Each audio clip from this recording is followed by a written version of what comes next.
చెప్పు స్వర్ణ. అమ్మమ్మ గారు, ఎంతవరకు వచ్చింది నాటకం? ఎలా సాగుతుంది వ్యవహారం? నాటకం అయిపోయింది, తెర దించేశాను. Grand success. అవార్డులన్నీ నావే. తెర దించేసావా? ఏమైంది? ఎందుకు ముగించావు? అన్ని సీన్లు మనం అనుకున్నట్టే సాగాయి. నాకు పవర్ ఇస్తానని పిచ్చి మంగమ్మ ఒప్పేసుకుంది. స్వర్ణ కాస్మెటిక్స్ కి ఎండీనయ్యాను. ఫుల్ పవర్స్, పెద్ద పీట. ఇంకేం కావాలి? పవర్ వచ్చింది, ఇంకా పరపతి పెంచుకోవాలి. ఆ పిచ్చి ఆవిడ పెద్ద మనవరాలు పీఠాపురం సీతా మహాలక్ష్మిని ఇంకా దెబ్బతీయాలి. జనాల చేత చీ అనిపించాలి, చీ చీ పో పో అనిపించాలి. నా లెవెల్ ముందు అది చేతులు కట్టుకొని నిలబడాలి. నా కోరికల్లో క్లైమాక్స్ సీన్ అదొక్కటే మిగిలింది. నా ర్యాంక్స్ సర్కిల్ పెరిగేలా మీరే నాకు సాయం చేయాలి.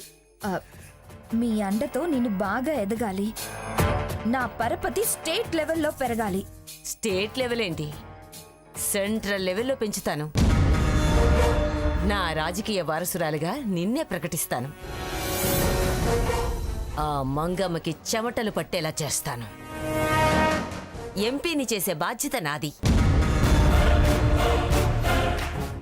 ఆ తర్వాత నీ అదృష్టం బాగుంటే సెంట్రల్ మినిస్టర్ అయినా అవ్వచ్చు. సెంట్రల్ మినిస్టరా? ఏ గవర్నర్ కావాలనుందా? మినిస్ట్రీ చాలు. అయితే నాటకం ముగిసేదాకా రిలాక్స్ అవ్వద్దు, కంటిన్యూ చేయి. కంటిన్యూ చేయాలా? దేనికి? వాళ్ళు నీ ముందు బడి పిల్లల్లా చేతులు కట్టుకొని నిలబడ్డానికి. ఒకటికి రెంటికి నీ పర్మిషన్ అడిగి చేయడానికి. అయినా తను నాకు పవర్ ఇస్తానందుగా. సిచ్యువేషన్ అలా అనిపించవచ్చు. మాట మార్చడంలో మంగమ్మ దిట్ట. ప్లేటు పిరాయించడంలో ఆ పిఠాపురం వారికి చాలా తేలిక. అందుకే నీ పవరు సీటు పర్మనెంట్ అయ్యేదాకా, చెక్ పవర్ నీకు దక్కేదాకా నువ్వు డ్రామాని, నీ క్యారెక్టర్ని అలాగే కంటిన్యూ చేయి. సరే అమ్మమ్మ గారు, మీరెలా చెప్తే అలాగే చేస్తాను. మీ దయ వల్లే కదా నాకు ఇది దక్కింది. సో మీ ఆర్డర్సే ఫాలో అవుతూ ఉంటాను. All the best Swarna. Bye. Okay అమ్మమ్మ గారు.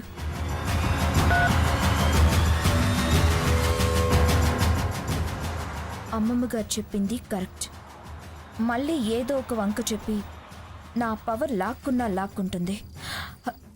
మళ్ళీ మళ్ళీ ఈ సూసైడ్ డ్రామా వేస్తే సక్సెస్ కాకపోవచ్చు. అందుకే దీన్నే కంటిన్యూ చేయాలి.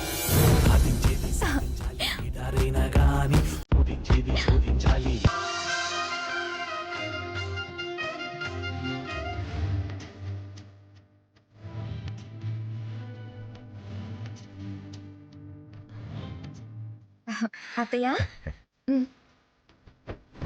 అమ్మమ్మ,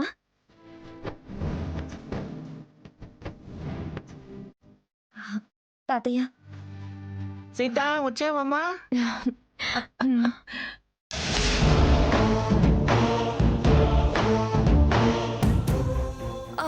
అత్తయ్య గారు పట్టుకోండి.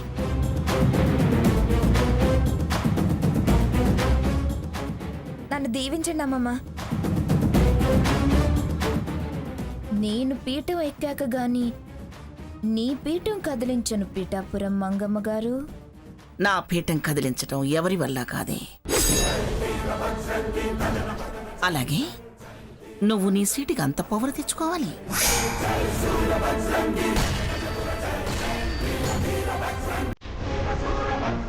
ఇవిగోరా.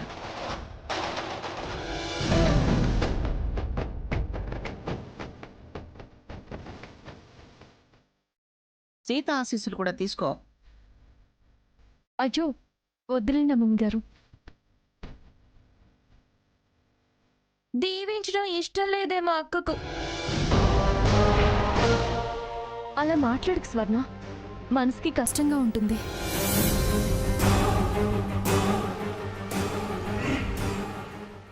ఆల్ ది బెస్ట్ స్వర్ణ.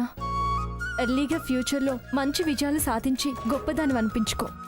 అందుకేగా కావాలని కోరి మరీ ఎండి అయ్యింది. ఎవ్వరు ఎదగలేనంత ఎత్తుకెదిగి నేనేంటో ప్రూవ్ చేసుకుంటా.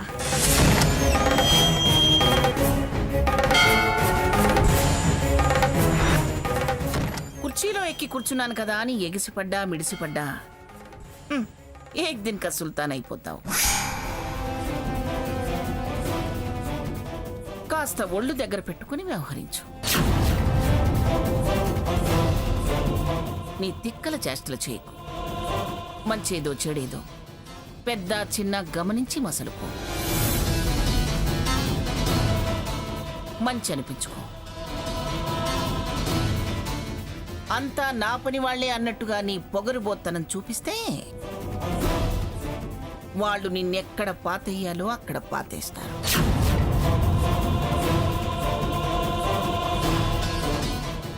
ఇదిగో మొదటి రోజు, పైగా సాకెత్ కూడా కాన్ఫరెన్స్కి బయటకు వెళుతున్నాడు. సీత 2-3 రోజులు దానికి తోడుగా వెళ్ళవే. అమ్మమ్మ గారు, నేను అక్కెందుకమ్మమ్మా? ఆఫీస్ తెలిసిందేగా. ఆఫీస్ తెలియచ్చు, కానీ పని తెలియదుగా.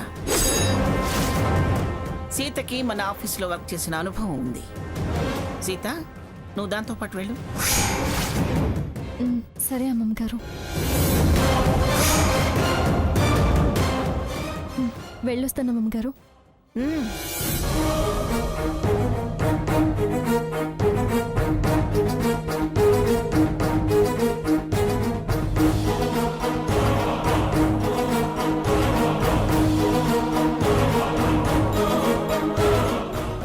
ఎందుకే అలా చూస్తున్నావు? కార్ స్టార్ట్ చేయి.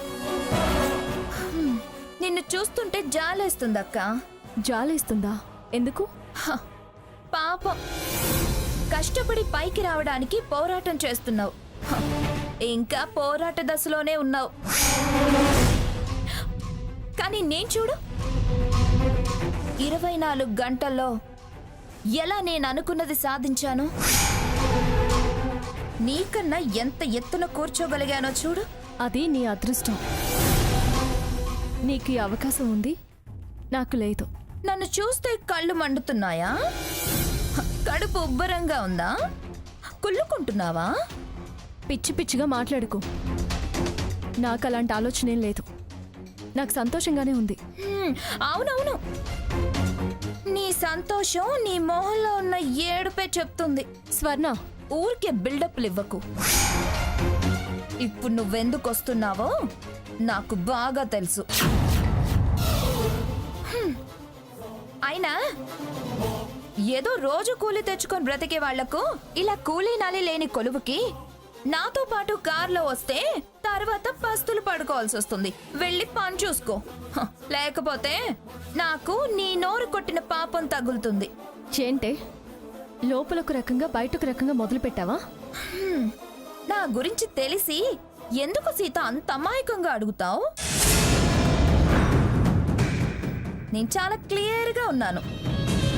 ఆ డబుల్ షేడ్స్ నీకు అలవాటు. అయినా నువ్వు పెరిగింది ఆ రామచంద్రుడి ఇంట్లోనేగా. ఏదో పెద్ద పండితురాల్లా ఆవిడ వెళ్ళవే సీత అనగానే అలాగే అంటూ బయలుదేరావే. ఏం చేయాలని వస్తున్నావు? నీతో మాట్లాడడం కూడా అనవసరమే. ఎవరు ఎలాంటి వారో మన అంతరాత్మకు బాగా తెలుసు. రోజు కూలీల బతుకైనా తృప్తి పడగలుగుతున్నాం కాబట్టే సుఖపడుతున్నాము, సంతోషంగా ఉండగలుగుతున్నాము. నీలాంటి అసంతృప్తి జీవులకు సుఖాలు సంతోషాలు అనేవి ఎప్పటికీ దక్కవు. నువ్వు హారతిని ఎడం చేసినప్పుడే అనుమానించాను నీలో ఏదో దుర్మార్గం ఉంది అని. ఇప్పుడు కన్ఫర్మ్ అయింది. నాకు కన్ఫర్మ్ అయింది. ఏమని? నువ్వు భూమిలో గింజ దశలో ఉన్నావు, నేను మహావృక్షంగా ఎదుగుతానని. నా నీడ పడినా నువ్వెదగలేవు, ఎదగనివని కూడా. నా ఎదుగుదలని ఆపడం ఈ జన్మలో నీ వల్ల కాదు. అది చూద్దాం. All the best.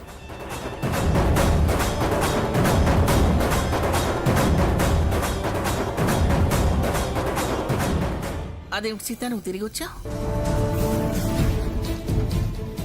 కారు ఎక్కాక ఆలోచన వచ్చింది అమ్మమ్మ గారు. వెళ్ళడం మంచిది కాదు అనిపించింది. నీకు అనిపించింది అది అవసరం లేదు, వెళ్ళిపోమందా? అదేం లేదు, వెళ్ళడం వల్ల మంచి జరిగితే మంచి అని అంటుంది, ఏదైనా చెడు జరిగితే అంతా నేనే చేశాను అని అనుకుంటుంది. అందుకే నేను వద్దనుకున్నాను. అది కరెక్టే, అది ఏదైనా ఉంటుంది. సరే అమ్మమ్మ గారు, ఇక మేము బయలుదేరుతాము. సరే, జాగ్రత్తగా వెళ్ళు. వస్తాను తాతయ్య, వస్తాను అలాగేరా. నాన్నమ్మ. అలాగే. వెళ్ళొస్తాం జాగ్రత్త. అత్తయ్య. వస్తాను రా. సరేనయ్య, బాయ్. బాయ్ రా.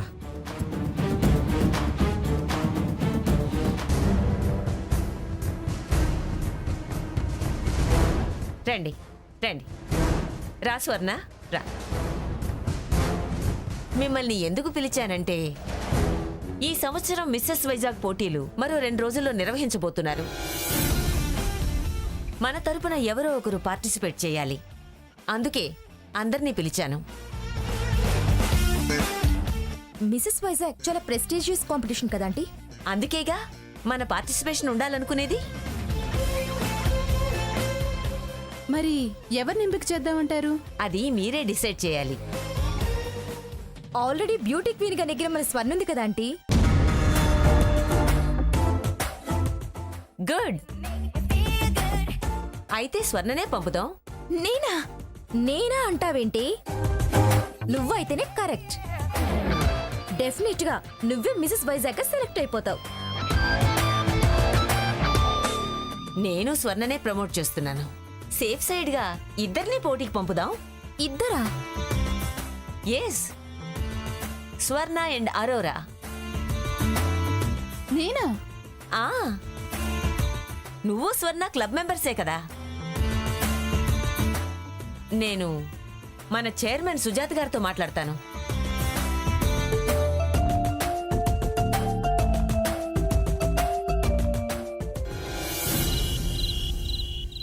ఏంటి అందరూ ఒకేసారి ఇలా వచ్చారు? టీవీలో మిస్సెస్ వైజాగ్ పోటీల గురించి ప్రకటన చూసి వచ్చాము. ఆ, అదే చూస్తున్నాను. ఎప్పుడూ పెద్ద పెద్ద వాళ్ళు పేరున్న వాళ్ళే అందులో పాల్గొని మిస్సెస్ వైజాగ్ టైటిల్ గెలుచుకుంటున్నారు. నువ్వు ఈ పోటీలో పాల్గొని మన ఏరియాకి గుర్తింపు తేవాలక్క. మట్టిలో మాణిక్యం ఉందని ప్రూవ్ చేయాలక్క. నేను ప్రూవ్ చేయాలా? మనకెందుకు అవన్నీ? సీత, మనకెందుకు అంటావేంటి? వాళ్ళు మన ఏరియాకి గుర్తింపు తేవాలి అంటున్నారుగా. రఘు, నువ్వు కూడా ఏంటి? ఎస్, నువ్వు డెఫినెట్ గా టైటిల్ గెలుచుకుంటావన్న నమ్మకం నాకుంది. అవునక్క, అందుకే మేము నిన్ను పోటీలో నిలబడమని అడగడానికి వచ్చామక్క. నాకు పెద్దగా ఇంట్రెస్ట్ లేదు. చిన్న ఇంట్రెస్ట్ ఉందన్నావుగా. నాకు అస్సలు ఇంట్రెస్ట్ లేదు రఘు. మాకుందక్క, దయచేసి మా మాట కాదనకక్క. నువ్వు పోటీ చేస్తే ఖచ్చితంగా టైటిల్ నీదే అవుతుందక్క. అవునమ్మా సీత. కానీ చాలా గొప్ప గొప్ప వాళ్ళు పాల్గొంటారు. గొప్ప అంటే డబ్బు ఉండడమేనా? మాకు నువ్వు గొప్పదానివే అక్క. నీ గొప్పతనం మాకు తెలుసక్క. అందుకే నిన్ను నిలబడమని అడుగుతున్నాం. సీత ప్లీజ్ సీత, ఒప్పుకో సీత. నువ్వు గెలిచి గొప్పతనం చాటు సీత. మిస్సెస్ వైజాగ్ సీత గారి భర్త అని అనిపించుకోవాలి సీత. చాలే ఊరుకు రఘు. ఏంటక్క, మేము ఇంతగా బతిమలాడుతున్నా కాదంటావేంటక్క? మా కోసం ఒప్పుకో అక్క. ప్లీజ్ ప్లీజ్ సీత, ప్లీజ్ ఒప్పుకో అక్క. సీత. ప్లీజ్ ఒప్పుకో అక్క. సీత. ప్లీజ్ అక్క. ప్లీజ్ ఒప్పుకో అక్క. సరే, పోటీ చేస్తాను. సరే, మీరందరూ ఇక వెళ్ళండి. అలాగే అక్క. థాంక్స్ అక్క. థ్యాంక్స్ అమ్మా.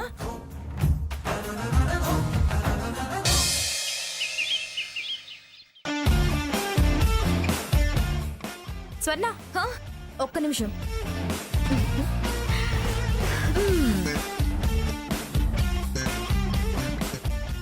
మీరిద్దరూ విన్నవాలని మేమందరం కోరుకుంటున్నామే. అందుకే ఈ దండలు వేశాం. Thank you. స్వర్ణ, స్టైలే. ఓకే.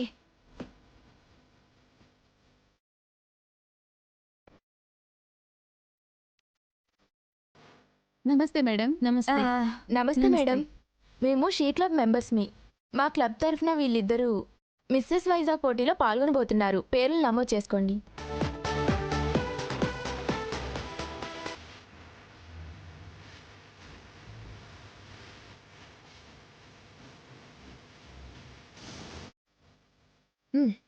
మా ఇద్దరి అమౌంట్. స్వర్ణ ఇక మిసెస్ వైజాగ్ నువ్వేనే. పదండి.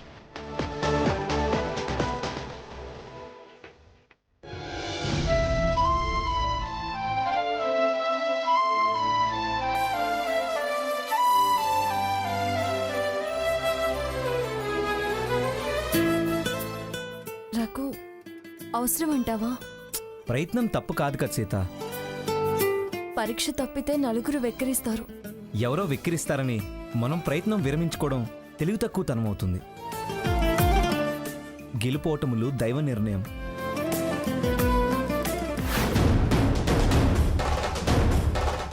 మిస్సెస్ వైజాగ్ ఎలాగైనా మనమే గెలవాలి. స్వర్ణ అటు చూడు.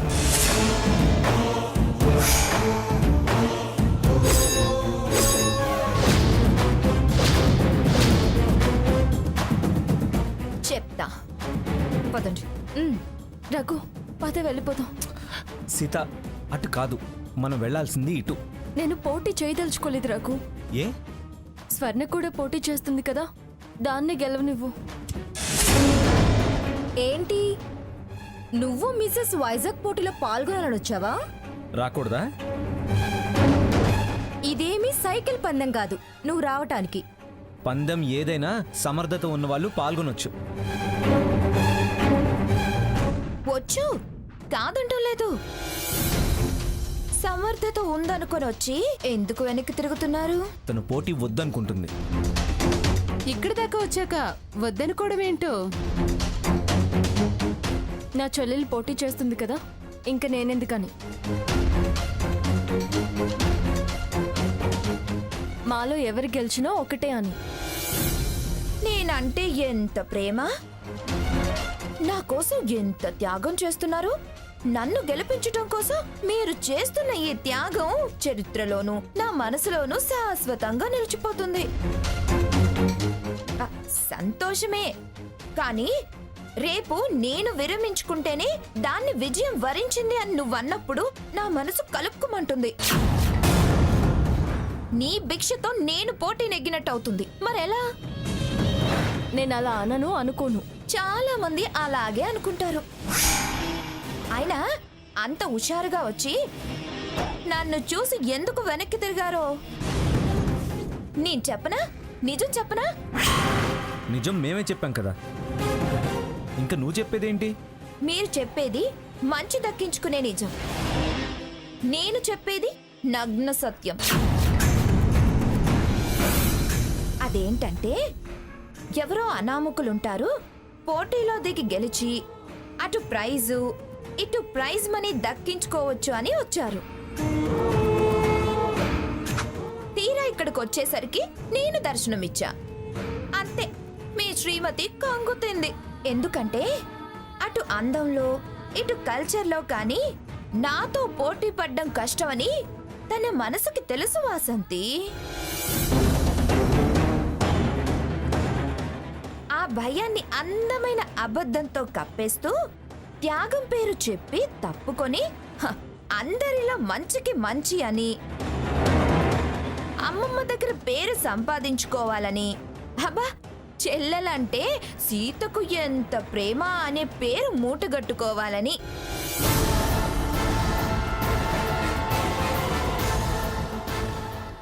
అయినా నీకంత సీన్ ఉందా?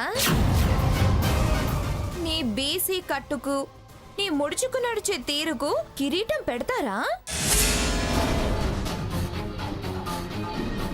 నన్ను ఏ రౌండ్లోనూ గెలవలేవు. ఎందుకు సీత లేనిపోని బింకపు మాటలు? నీకు నువ్వు చాలానే ఊహించుకుంటున్నావు. ఇదేమీ క్లబ్ కాదు, బ్యూటీ క్వీన్ అంటూ కిరీటం పెట్టడానికి. ఇక్కడ నీకు పెడతారా నా కిరీటం? ఎవరు అర్హులైతే వాళ్లకు.